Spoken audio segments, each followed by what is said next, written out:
चलिए देखते हैं मध्य प्रदेश की 25 फटाफट बड़ी खबरों को। सबसे पहले न्यूज को कहाँ से देख रहे हैं हमको कमेंट में बताना बिल्कुल ना भूलें। साथ ही साथ हमारे यूट्यूब चैनल को सब्सक्राइब करें एंड बेल आइकन को ऑल प्रेस करना बिल्कुल ना भूलें।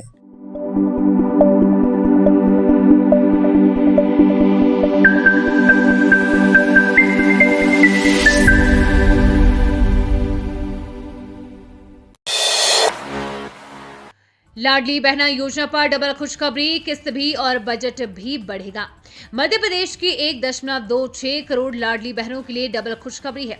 16 जनवरी यानी कि आज को मुख्यमंत्री मोहन यादव नर्मदापुरम के माखन नगर से सिंगल क्लिक के जरिए लाडली बहना योजना की 32वीं किस्त के रूप में 1500 रुपए सीधे खातों में ट्रांसफर करेंगे। इसके साथ ही राज्य सरकार ने अगले वित्त वर्ष में इस योजना के बजट को बढ़ाने का ऐलान किया है। महिलाओं को रोजगार, लखपति दीदी योजना और सरकारी भर्तियों में भी प्राथमिकता दी जाएगी, जिससे उनकी आर्थिक स्थिति और मजबूत होगी। ओपीएस और वेतन एडेड की मांग तेज, भोपाल में कर्मचारी संगठनों का बड़ा प्रदर्शन। भोपाल में गुरुवार को हजारों सरकारी कर्मचारियों ने अपनी 11 सूत्रीय मांगों को लेकर जोरदार प्रदर्शन किया। कर्मचारी संगठनों ने ई अटेंडेंस प्रणाली पर तत्काल रोक, पुरानी पेंशन योजना लागू करने और लंबित वेतन एडेड की मांग की है। प्रदर्शनकारी कर्मचारी 16 जनवरी यानी आज को मंत्रालय गेट नंबर 1 पर घेराव करेंगे। कर्मचारी नेता सुधीर नायक ने कहा कि जब तक मांगे पूरी नहीं होगी आंदोलन जारी रहेगा। इसमें 7 संगठनों के सरकारी कर्मचारी संयुक्त रूप से शामिल होंगे। सेना भर्ती का नया रिकॉर्ड, तीसरी मेरिट लिस्ट जारी, 206 अतिरिक्त अग्निवीर चयनित। भारतीय सेना में इस बार अग्निवीर भर्ती का नया रिकॉर्ड बना है। ग्वालियर स्थित सेना भर्ती कार्यालय ने तीसरी मेरिट लिस्ट जारी की है, जिसमें 206 अतिरिक्त अग्निवीरों का चयन हुआ है। ये वे अभ्यर्थी हैं जो पहले रिजर्व में रखे गए थे। उनके दस्तावेज 20 जनवरी तक परीक्षण के लिए लिए जाएंगे और 22 व 23 जनवरी को प्रशिक्षण के लिए रवाना किया जाएगा। इस बार अधिक रिक्तियों के कारण ये तीसरी सूची बनानी पड़ी, जिससे सेना की भर्ती प्रक्रिया और भी पारदर्शी और सघन बनी है। सरसों की फसल पर सरकार देगी लाभ, किसानों के खाते में सीधे आएंगे रुपए। सरकार ने सोयाबीन के बाद अब सरसों की फसल पर भी भावांतर योजना लागू कर दी है। जिले के करीब 1 लाख किसानों को इसका फायदा मिलेगा। तय लक्ष्य 72,000 हेक्टेयर था, लेकिन किसानों ने 89,537 हेक्टेयर में सरसों बोई। योजना के तहत यदि मंडी में सरसों के दाम एमएसपी 6500 रुपए प्रति क्विंटल से कम मिलते हैं तो सरकार अंतर की राशि सीधे किसानों के खातों में जमा करेगी। ये कदम किसानों की आय बढ़ाने और खेती को लाभकारी बनाने के लिए उठाया गया है। मध्य प्रदेश में 19 दिन चलेगा बजट सत्र, 16 फरवरी से होगी शुरुआत। मध्य प्रदेश विधानसभा के बजट सत्र की तारीखों का ऐलान हो गया है। इस साल मुख्यमंत्री मोहन यादव सरकार का तीसरा बजट पेश किया जाएगा। बजट सत्र कुल 19 दिनों तक चलेगा और इसकी शुरुआत 16 फरवरी से होगी, जबकि 6 मार्च को समाप्त होगा। इस दौरान 5 दिन का अवकाश भी रहेगा। इस बार बजट सत्र में 12 कुल बैठकें आयोजित होंगी। सत्र के दौरान वित्तीय योजनाओं, राजस्व और खर्च संबंधी मुद्दों पर चर्चा होगी और आगामी वर्ष के लिए रणनीतियां बनाई जाएगी। एमपी में वाटर सैंपल की अब जियो टैगिंग रिपोर्ट ऑनलाइन जारी होगी। मध्य प्रदेश सरकार ने स्वच्छ जल अभियान को और प्रभावी बनाने के लिए तकनीक का सहारा लिया है। अब घरों में सप्लाई होने वाले पेयजल के सैंपल की जियो टैगिंग अनिवार्य कर दी गई है। सैंपल लेने वाले अमले को मोबाइल ऐप के जरिए फोटो और लोकेशन अपलोड करनी होगी। इसके साथ ही लैब से जांच की रिपोर्ट भी ऑनलाइन जारी होगी। पूरी प्रक्रिया सॉफ्टवेयर आधारित होगी, जिससे गड़बड़ियों और गलत रिपोर्टिंग पर नियंत्रण रहेगा। जनता को सुरक्षित और साफ पानी सुनिश्चित किया जा सकेगा। एम्स भोपाल और आईआईटी इंदौर मिलकर बनाएंगे दुनिया की पहली लो डोज एआई तकनीक, रेडिएशन कम होगी।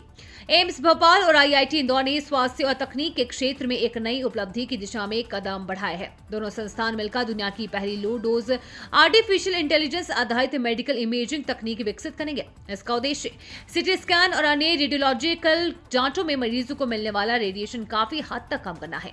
इस तकनीक से उच्च गुणवत्ता वाली और सटीक इमेज उपलब्ध कराई जाएगी, जिससे मरीजों की सुरक्षा बढ़ेगी और जांच प्रक्रिया और भी सुरक्षित और प्रभावी होगी। सीएम डॉक्टर यादव एआई नागरिक केंद्रित, पारदर्शी और कुशल शासन की नींव बना रहा। मुख्यमंत्री डॉक्टर मोहन यादव ने कहा कि मध्य प्रदेश सरकार आर्टिफिशियल इंटेलिजेंस को नागरिक केंद्रित, पारदर्शी और कुशल शासन की मजबूत आधारशिला के रूप में विकसित कर रही है। उन्होंने बताया कि AI आज शासन, उद्योग और समाज के लिए एक परिवर्तनकारी शक्ति बन चुका है और इसका प्रभावी उपयोग विकसित भारत @ 2047 के लक्ष्य को हासिल करने में अहम भूमिका निभाएगा। मध्य प्रदेश में ITI ट्रेनिंग ऑफिसर के 1120 पदों पर भर्ती, 17 जनवरी से आवेदन। मध्य प्रदेश कर्मचारी चयन बोर्ड ने ITI ट्रेनिंग ऑफिसर भर्ती 2026 के लिए नोटिफिकेशन जारी किया है। राज्य में विभिन्न ट्रेडों में प्रशिक्षण अधिकारी के कुल 1120 पदों के लिए आवेदन प्रक्रिया 17 जनवरी 2026 से शुरू होगी। इच्छुक और पात्र उम्मीदवार आधिकारिक वेबसाइट esp.mp.government.in पर जाकर आवेदन कर सकते हैं। प्रत्येक ट्रेड के लिए आवश्यक योग्यता अलग अलग है, लेकिन सामान्यतः उम्मीदवार के पास हाई स्कूल या समकक्ष शैक्षणिक योग्यता होना जरूरी है। ये भर्ती ITI संस्थानों में प्रशिक्षकों की कमी को पूरा करने के लिए की जा रही है। MP में आदिवासी छात्रों के लिए फ्री कोचिंग, जबलपुर में 2 नए छात्रावास। मध्य प्रदेश सरकार ने आदिवासी छात्रों के लिए बड़ा कदम उठाया है। जनजातीय कार्य मंत्री विजय शाह ने जबलपुर में घोषणा की है कि UPSC और PSC की तैयारी के लिए छात्रों को सरकारी खर्च पर फ्री कोचिंग दी जाएगी। इसके साथ ही 2 नए छात्रावास बनाए जाएंगे, जिनकी कुल लागत 8 करोड़ 18 लाख रुपए होगी। एक छात्रावास महाकाल में और दूसरा कूडा में बनेगा। मंत्री शाह ने कहा है कि ये पायलट प्रोजेक्ट अगले शिक्षा सत्र से शुरू होगा और आदिवासी छात्रों को उच्च शिक्षा में आगे बढ़ाने में मदद करेगा। सीएम डॉक्टर यादव ने PM मोदी को गाडरवारा पावर प्रोजेक्ट के भूमि पूजन का आमंत्रण दिया। नई दिल्ली में प्रधानमंत्री नरेंद्र मोदी से मुख्यमंत्री डॉक्टर मोहन यादव ने गुरुवार को सौजन्य भेंट की। इस दौरान मुख्यमंत्री ने नरसिंहपुर जिले के गाडरवारा स्थित सुपर थर्मल पावर स्टेशन के क्षमता विस्तार परियोजना के भूमि पूजन कार्यक्रम में शामिल होने का आमंत्रण दिया। मुख्यमंत्री ने PM को मध्य प्रदेश ग्रोथ समिट वर्ष 2026 को कृषक कल्याण वर्ष के रूप में मनाने की योजना, नेशनल डेयरी डेवलपमेंट बोर्ड और सांची के बीच सहकारिता अनुबंध तथा प्रदेश में नक्सल विरोधी अभियान की स्थिति से भी अवगत करवाया। भोपाल स्मार्ट सिटी साइकिल योजना में जंग, कई स्टैंड खाली, साइकिलें गायब। भोपाल की स्मार्ट सिटी साइकिल योजना अब मुश्किलों का सामना कर रही है।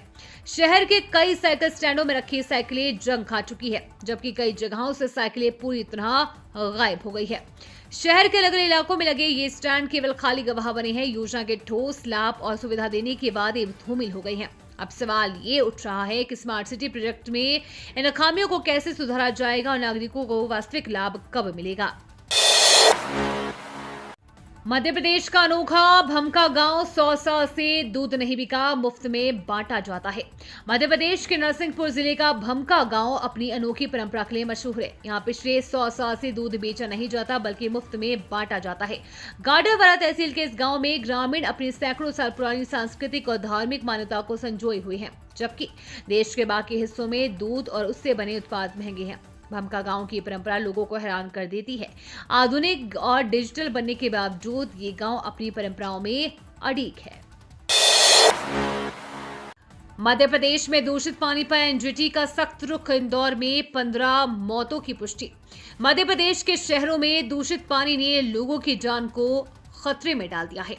नेशनल ग्रीन ट्रिब्यूनल ने इंदौर, भोपाल, उज्जैन, ग्वालियर, रीवा और सतना में फीकल कॉलीफॉर्म और खतरनाक बैक्टीरिया पाए जाने पर राज्य सरकार और नगर निगमों को तत्काल सुधार और निगरानी के आदेश दिए हैं। इंदौर के भागीरथपुरा में मौतों की घटनाओं पर हाई कोर्ट में मुख्य सचिव ने वीडियो कॉन्फ्रेंसिंग के जरिए 15 मौतों की पुष्टि की है। NGT ने सभी शहरों में स्वच्छ जल आपूर्ति सुनिश्चित करने पर जोर दिया है। MP में बिजली उपभोक्ताओं पर दोहरा भार, बिल में 30 रुपए तक की बढ़ोतरी। मध्य प्रदेश में बिजली उपभोक्ताओं की जेब पर दोहरा भार पड़ गया है। पावर मैनेजमेंट कंपनी ने 29 दिसंबर को 3 वितरण कंपनियों को आदेश दिया है कि 1.05% फ्यूल सरचार्ज वसूला जाए। ये वसूली 24 जनवरी तक पूरी करनी होगी। इससे पहले नवंबर में फ्यूल सरचार्ज -2.23% था, अब इसे बढ़ाकर 3% कर दिया गया है। इस बढ़ोतरी से औसतन हर उपभोक्ता के बिजली बिल में करीब 30 रुपए की ज्यादा वसूली होगी।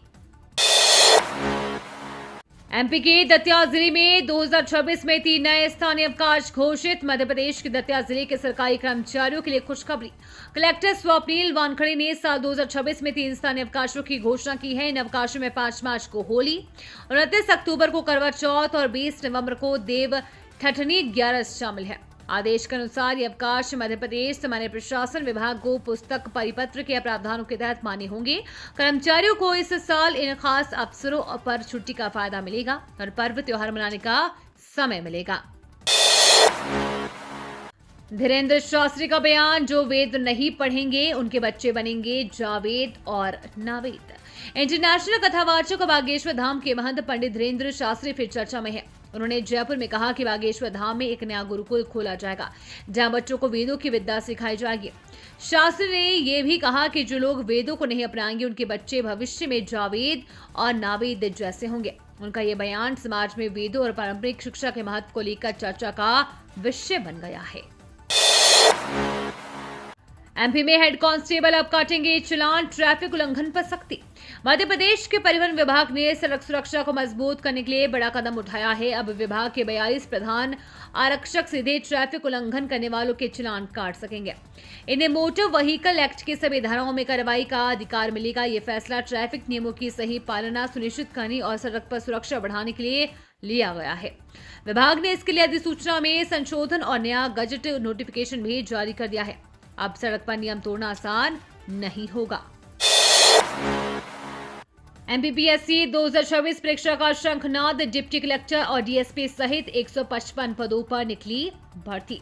मध्य प्रदेश लोक सेवा आयोग द्वारा राज्य सेवा परीक्षा 2026 के लिए ऑनलाइन आवेदन प्रक्रिया शुरू कर दी गई है। इस भर्ती के जरिए कुल 155 पदों पर नियुक्तियां की जाएंगी, जिनमें deputy collector, deputy superintendent of police सहित विभिन्न प्रशासनिक सेवाओं के क्लास 1, 2, 3 सेवा पद शामिल है। इसके लिए आवेदन प्रक्रिया 10 जनवरी से शुरू हो चुकी है, जो 9 फरवरी तक चलेगी। कैलाश विजयवर्गीय ने कांग्रेस पर साधा निशाना, गांधी परिवार के नाम पर 600 योजनाओं का किया जिक्र। मनरेगा का नाम बदलने को लेकर कांग्रेस प्रदेश भर में आंदोलन कर रही है। 17 जनवरी को इंदौर स्थित गांधी प्रतिमा पर मौन उपवास रखा जाएगा, जिसमें राहुल गांधी के शामिल होने की संभावना है। इस मामले पर बीजेपी ने अपनी स्थिति स्पष्ट की है। नगरीय प्रशासन मंत्री कैलाश विजयवर्गीय ने कहा कि देश में गांधी परिवार के नाम पर 600 से अधिक योजनाएं चल रही है। 21 से 26 जनवरी तक दोपहर में दिल्ली फ्लाइट्स रहेंगी बंद। 21 से 26 जनवरी के बीच इंदौर से दिल्ली की यात्रा करने वाले यात्रियों के लिए असुविधा बढ़ सकती है। राजधानी दिल्ली में 26 जनवरी को गणतंत्र दिवस परेड और एयर शो की तैयारियों के चलते दिल्ली एयरपोर्ट कुछ घंटों के लिए बंद रहेगा। विमानतल सूत्रों के अनुसार इस दौरान हर दिन सुबह 10:20 से दोपहर 12:45 तक सभी उड़ानों का संचालन बंद रहेगा। इस संबंध में नोटिस टू एयरमैन जारी कर दिए सभी एयरलाइनों को सूचित किया गया है। यात्रियों को समय पर जानकारी लेकर योजना बनानी होगी। होली से खुलेगा अर्जुन बड़ौद ब्रिज, इंदौर देवास रोड के जाम से मिलेगी राहत। इंदौर देवास बाईपास पर वाहन चालकों के लिए राहत भरी खबर है। लंबे समय से निर्माणाधीन अर्जुन बड़ौद फ्लाईओवर अब अंतिम चरण में है। फरवरी तक निर्माण पूरा होने के बाद मार्च के अंत तक इसे यातायात के लिए खोल दिया जाएगा। ऐसे हजारों वाहन चालकों को रोजाना जाम में फंसने से मुक्ति मिलेगी।